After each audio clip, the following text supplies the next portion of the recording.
One of the big themes that's going on, of course, is we're seeing major changes in the way we look at things, the way we do things. Of course, it has a lot more to do with that we're working from home, self-sufficiency, we'll talk a lot about assets and liquidity, automation, virtualization like that we're sharing today on Zoom, decentralization, a lot going on in the data analytics world, and then really the big idea is exponential thinking, which seems to be dominating everything going forward in the new economy. Just a recap of the key macroeconomic trends so we can kind of focus in on what's happening in the latest news and what might be affecting us as we go through the rest of this year. So again, we're now starting to see some increasing COVID Delta variants on new cases. That's going to have an impact on both the economy and the markets going forward. We'll see how that pans out in terms of the degree of the new cases and the effects on terms of our behaviors as a result of it. As many of you are already aware, a lot of discussion about inflation heating up. We're seeing it in prices at the pump, food, lodging, rent, etc. And then we're also seeing it in asset inflation.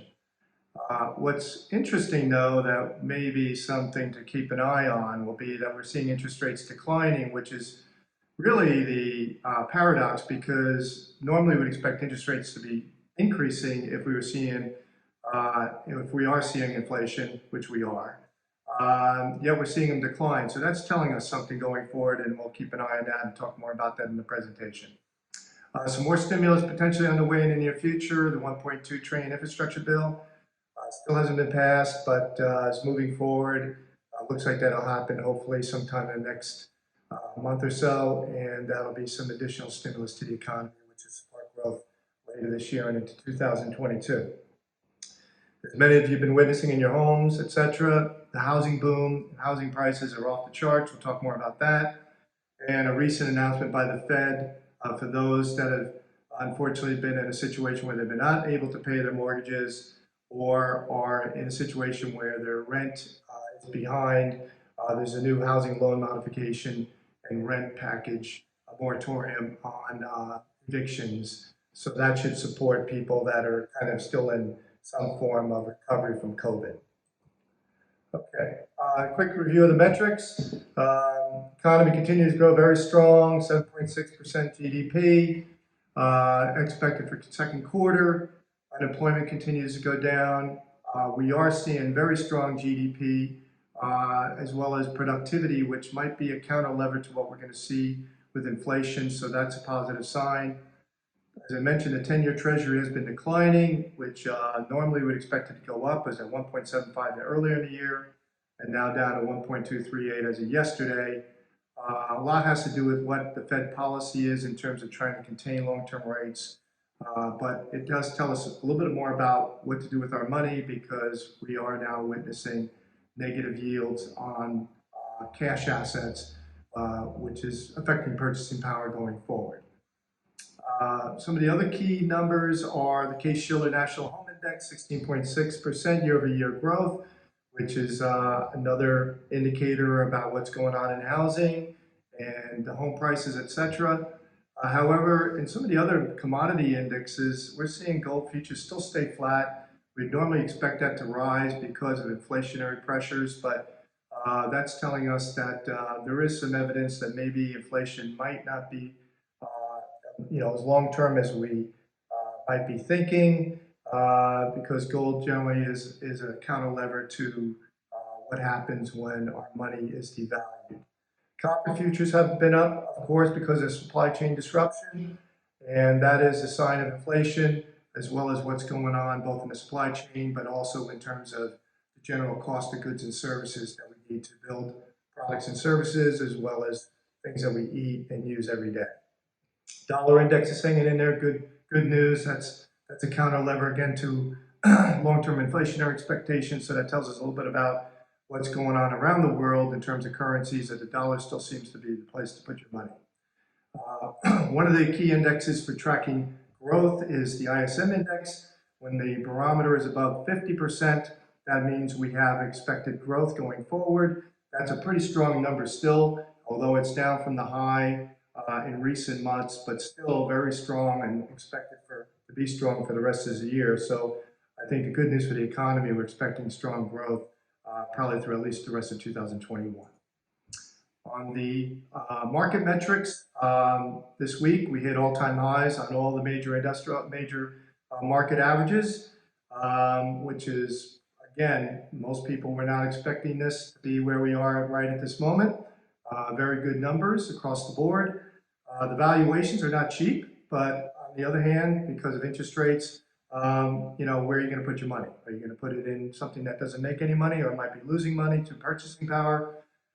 So that's why we're seeing above average valuation on the markets. A good sign going forward, and at least for now, very, very strong earnings. We saw it in some of the major technology companies yesterday. Unbelievable growth in terms of revenues and profits. But we're also seeing a pickup now finally in the broader economy and in the areas, the brick and mortar we call it, energy up. Finally, the energy sector is profitable again. It was down for a long time in terms of losing money. That'll support hopefully future development in terms of new gas and oil supplies as the profitability is back. So hopefully some of the supply disruptions we're experiencing might alleviate as we go through the rest of this year. Industrials, a broader indicator about what's going on in manufacturing, is up, a positive RPS growth. Travel as well is in there, and transportation is in there. So those are good signs that the economy is recovering and alive and well.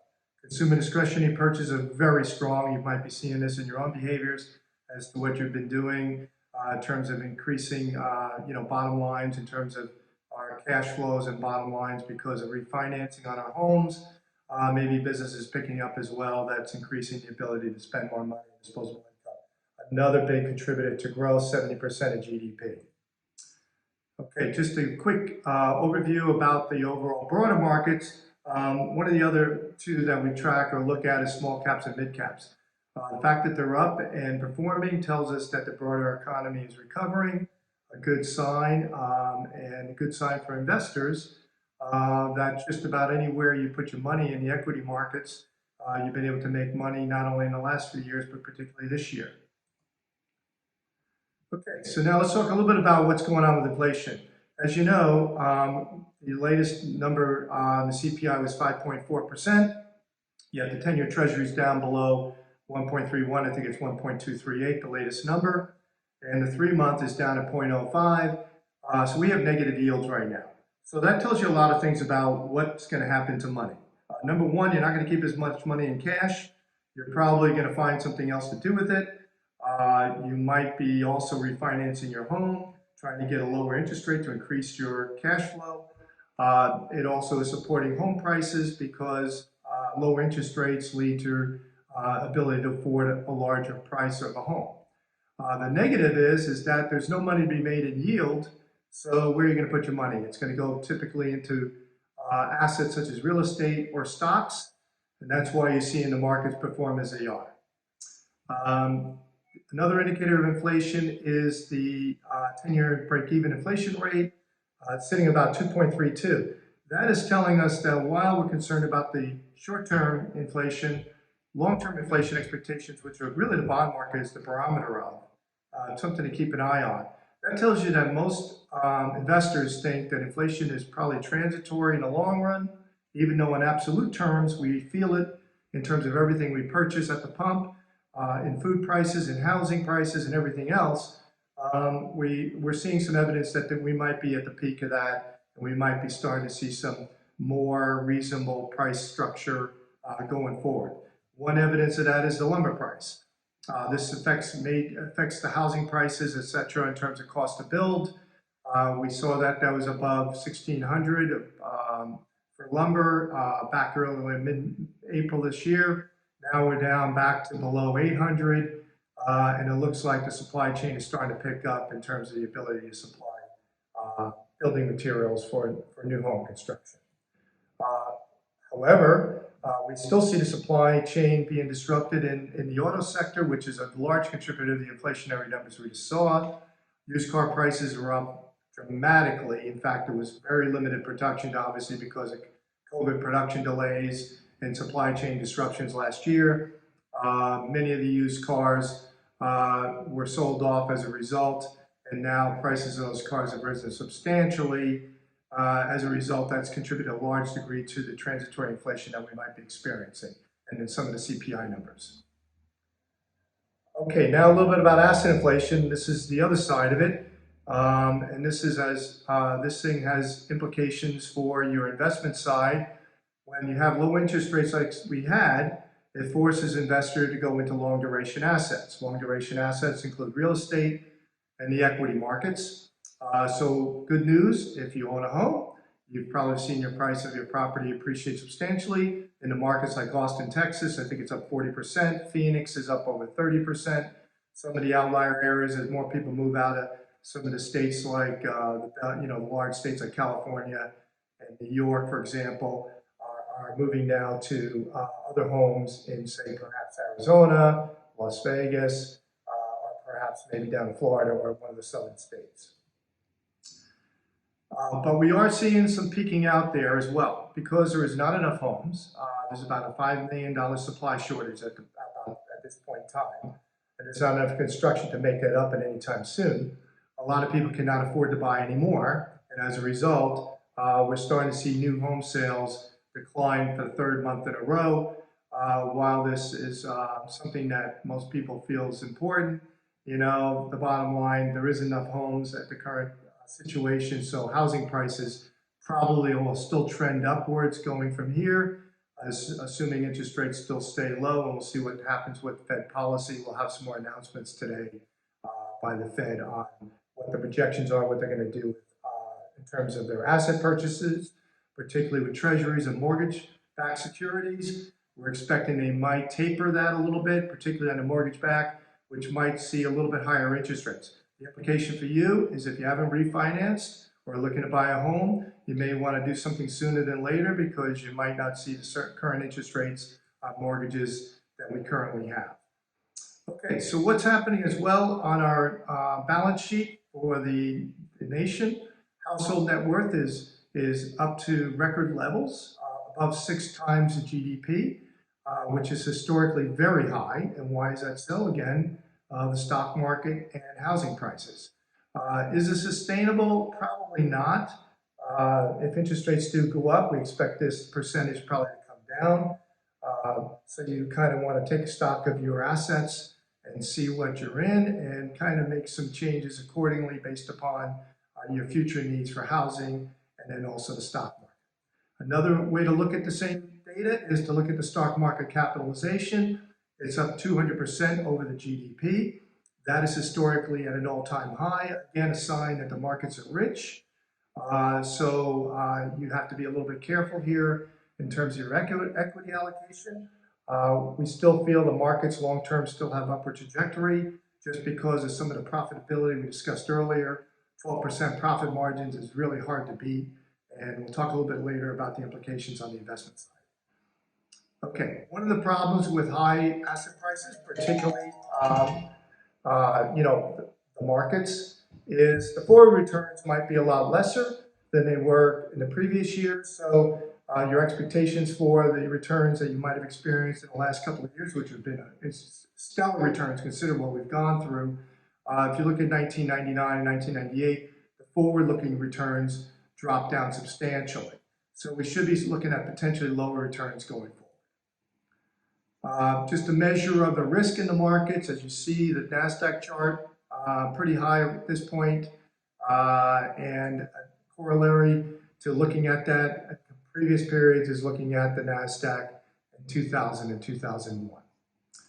Okay, we'll shift, go a little forward just to talk about one or two key ideas and then leave it with that for more discussion at a future time. For those of you new, that we looked at the new economy with what we call the network effect or the exponential increase of new businesses that are seemingly dominating our economy as we go forward, driven by things like Moore's Law, Kurzweil's Law, and the laws of convergence. I will get you these slides, by the way. There's a lot of information on here, so you can review these on your own time.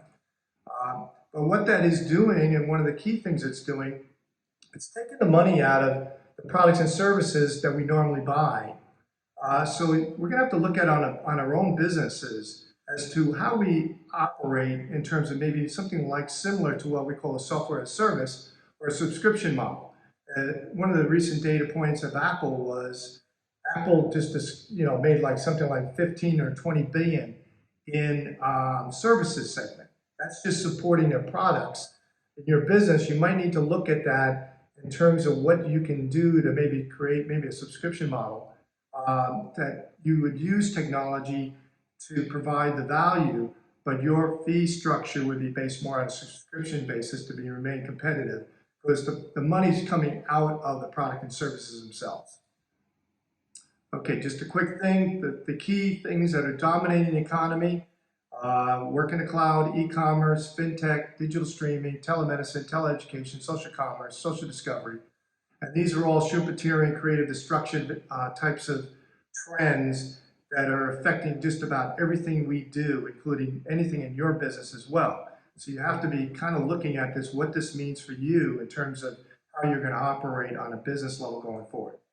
I'll just show you one more quick slide of what that looks like in terms of the old economy and the new economy.